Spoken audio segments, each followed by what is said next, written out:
প্রিয় স্নেহের ছাত্রছাত্রীরা, তোমরা যারা ফোর্থ সেমিস্টারে সাপ্লিমেন্টারি এক্সাম দেবে ইতিহাসে, তোমাদের যাদের ইতিহাসে সাপ্লিমেন্টারি এক্সাম রয়েছে জেনারেল পেপারে, তাদের জন্য আজকের এই ভিডিওটি অত্যন্ত গুরুত্বপূর্ণ। আজকের এই ভিডিওতে আমি তোমাদের লাস্ট মিনিটের সাজেশন নিয়ে আলোচনা করব।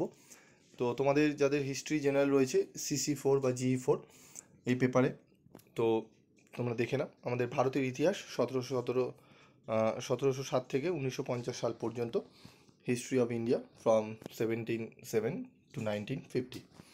Probable question and answer book তোমাদের রেডি হয়ে গিয়েছে। তোমরা যারা নিতে ইচ্ছুক রয়েছো তারা সংগ্রহ করে নিতে পারো স্টাডি মেটেরিয়াল। তো চলো আমরা শুরু করি আমাদের সাজেশান। তো দেখো, প্রথম প্রশ্ন আমাদের 10 নম্বরে 3টে প্রশ্ন অ্যাটেন্ড করতে হবে। তার মধ্যে যে প্রশ্নগুলো অত্যন্ত গুরুত্বপূর্ণ সেই প্রশ্নগুলো আমি আগে বলছি, একটু ভালো করে দেখে নাও। 4টি স্টারযুক্ত প্রশ্নগুলো হচ্ছে: 1 নম্বরের প্রশ্ন, 1793 খ্রিস্টাব্দে বাংলায় প্রবর্তিত চিরস্থায়ী বন্দোবস্তের মূল বৈশিষ্ট্য আলোচনা করো। ইংরেজ ইস্ট ইন্ডিয়া কোম্পানি ও বাংলার নবাব সিরাজ উদ দৌলার বিরোধের কারণগুলি আলোচনা করো। 19 শতকের বাংলার রাজনৈতিক ও সমাজ সাংস্কৃতিক আবহে নব্যবঙ্গ আন্দোলনের ভূমিকা আলোচনা করো। রণজিৎ সিংহের কৃতিত্ব মূল্যায়ন করো, অত্যন্ত গুরুত্বপূর্ণ। ভারত বিভাজন কি অনিবার্য ছিল? এই প্রশ্নটিও খুব ভালো করে তোমরা পড়ে নেবে।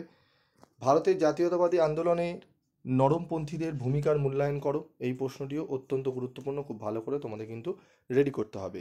তারপর রয়েছে লর্ড কর্নওয়ালিসের ভূমি রাজস্ব নীতি আলোচনা করো, প্রশ্নটি ভালো করে পড়বে। 1857 সালের মহাবিদ্রোহের গুরুত্বপূর্ণ কারণগুলি আলোচনা করো, প্রশ্নটি ভালো করে পড়বে। ভারতবর্ষে জাতীয়তাবাদের ইতিহাসে অসহযোগ আন্দোলনের গুরুত্ব আলোচনা করো। তারপর রয়েছে 1757 থেকে 1765 সালের মধ্যে বাংলায় ইস্ট ইন্ডিয়া কোম্পানির আধিপত্য বিস্তারের ইতিহাস আলোচনা করো। টোটাল এখানে 10টি প্রশ্ন রাখা হয়েছে, তার মধ্যে প্রথম 6টি প্রশ্ন স্টারযুক্ত প্রশ্ন। প্রথম 6টি প্রশ্ন পড়লেই তোমরা কিন্তু 100% মানে 3টেই 10 নম্বরে অ্যাটেন্ড করে আসতে পারবে। তবুও তার সাথে আরও 4টি প্রশ্ন তোমাদের এক্সট্রা দেওয়া হয়েছে, সেই প্রশ্নগুলো ভালো করে রেডি করবে। তারপর চলো আমরা এবার 5 নম্বরের প্রশ্নগুলো দেখে নিই। 5 নম্বরের কী কী প্রশ্ন গুরুত্ব সহকারে পড়তে হবে। প্রথম প্রশ্ন, 1765 সালে কোম্পানি কর্তৃক দেওয়ানি লাভের অর্থনৈতিক তাৎপর্য আলোচনা করো। নাদির শাহের ভারত আক্রমণের প্রভাব আলোচনা করো। ঔপনিবেশিক বাংলায় কি অবশিল্পায়ন ঘটেছিল? বাংলার নবজাগরণ বলতে কি বোঝায়? সাম্প্রতিক বাটোয়ারা কাকে বলে? লর্ড কার্জন কেন বঙ্গভঙ্গের প্রস্তাব দিয়েছিলেন? তেভাগা আন্দোলনের ওপর একটি টিকা লেখো। ক্যাবিনেট মিশন বলতে কি বোঝো? বাংলায় কে এবং কেন দ্বৈত শাসন ব্যবস্থা প্রবর্তন করে? তৃতীয় পানিপথের যুদ্ধের কারণ কি ছিল? অত্যন্ত গুরুত্বপূর্ণ।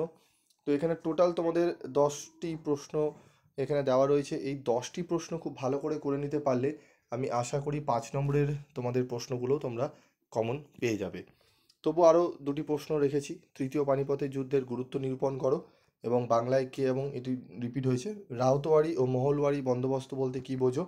নব্যবঙ্গের ওপর সংক্ষিপ্ত টিকা লেখো। এই যে আজকে যে সাজেশনটি তোমাদের দিলাম, একদম লাস্ট মিনিটের সাজেশন হিসাবে তোমরা ধরো এই প্রশ্নগুলো ভালো করে রেডি করে যাও, দেখবে তোমাদের সাপ্লি ক্লিয়ার হয়ে যাবে, ঠিক আছে? এবং তোমাদের এই প্রশ্নের উত্তর সহ আমি আলোচনা করব, বেশ কিছু প্রশ্নের উত্তর আমি আলোচনা করে ক্লাস করিয়ে দেবো, তোমরা যদি চাও সেগুলো শুনতে পারো। তো আজকের মতো ভিডিওটি শেষ করছি, দেখা হচ্ছে পরবর্তী ভিডিওতে। সকলে ভালো থেকো, সুস্থ থেকো।